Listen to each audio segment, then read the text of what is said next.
Hey everybody, in this video we are going to talk about why I don't use modular synths and probably never will. We will shed a light on the addictive nature of Eurorack, why buying modules is, more often than not, pure and unadulterated consumerism instead of a unique way of artistic expression. We will work on coping strategies for a modular-free life and try to establish a world record for the largest collection of modular memes to ever be featured in a YouTube video. Before we dissect the credit score annihilating practice of stockpiling EASCool F-Modern sets, we should take a look at the history of modular synthesis. While pioneering instruments like the Moog synthesizer or Buchla 100 series were, of course, modular, the convenience of fixed architecture synths like the Mini Moog fortunately moved modulars to the fringes of irrelevance, where they belong. Sure, Serge synths and the legendary Roland System 100M negatively impacted the sanity of a few chosen ones. DIY projects by Formant or Paya might have led the youth astray, and there were semi-modular classics like the ARP 2600, but all these, albeit oftentimes costly, were only root beer compared to the habit-inducing world of Eurocrack. Okay, Tonto and the collection of this young fella might have been an exception. A prolonged period of peace and prosperity ensued with the introduction of MIDI, FM synthesis and sampling in the 1980s, and it seemed like humanity got rid of modular synthesis for good. However, in the mid-90s, a Bavarian physicist who was forced off the right path by building the aforementioned Formant synths in his youth added the fateful piece modular synths were missing to achieve world domination, a universal standard every future manufacturer could adhere to, defining the form factor, dimensions and electrical specifications, but otherwise granting total creative freedom, was the fertile petri dish modular synthesis needed for its questionable success story, starting out with Doepfer's very own A100 system as the only product in that format. Other manufacturers like Suman, Make Noise Music and Tip Top Audio gave up their own standards in the 2000s and went all in on Eurorack. Since then, the ecosystem has grown rapidly with over 600 manufacturers listed on Modular Grid and allegedly drastic effects on the financial and mental well-being of synthesists all around the globe. Chapter 1. Cost. Eurorack modules are cheap, well, at least some of them. However, the problem with these easily digestible price tags is they add up. Sure, you can skimp on the case itself and go with a selection of comparably affordable Doepfer modules to create a very simple synthesis structure. Nevertheless, this contraption will be more expensive than overpowered monosynth classics like the Base Station 2 or Microfreak, which are perfectly capable of complex modulation, similarly unfit for actual music production. As soon as you dive into the surreal underworld of more exquisite modules, things get really crazy. A dual envelope for the price of a full-sized Hydrosynth and reverb scalper selling QMMGs for over 5K is just the tip of the iceberg.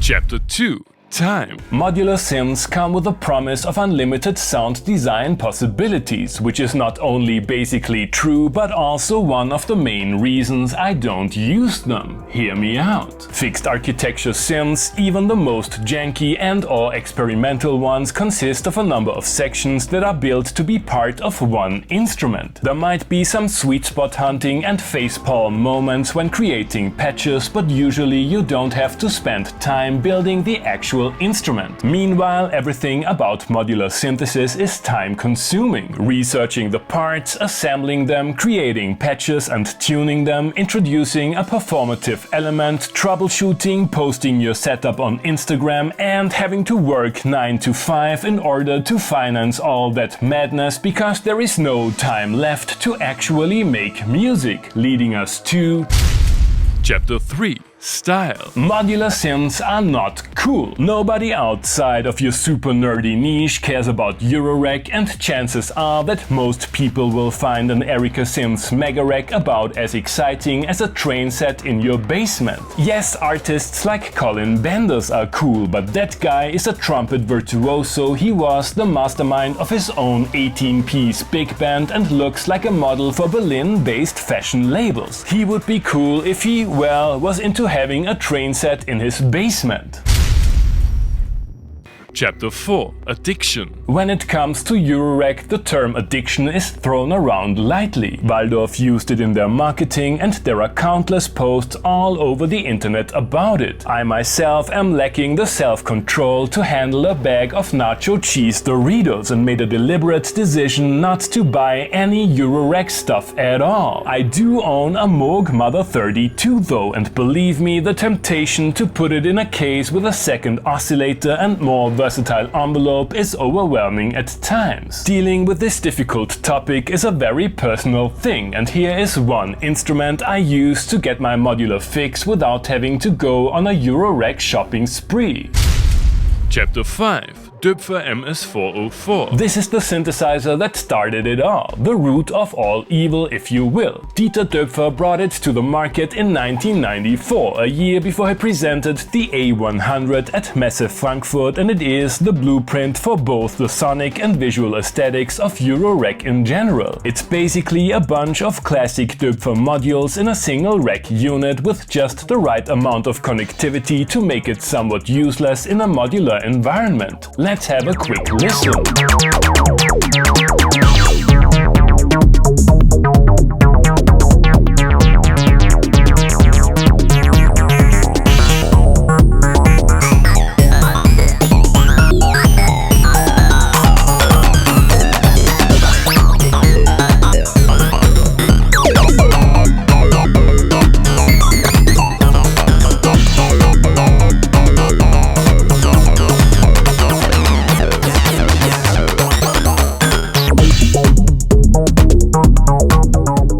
Although I was only tweaking what would have been two Eurorack modules, namely a filter and an LFO, the tonal rabbit hole goes deep. I felt a strong urge to patch in another LFO and unfiltered sub-oscillator, which fortunately doesn't work here.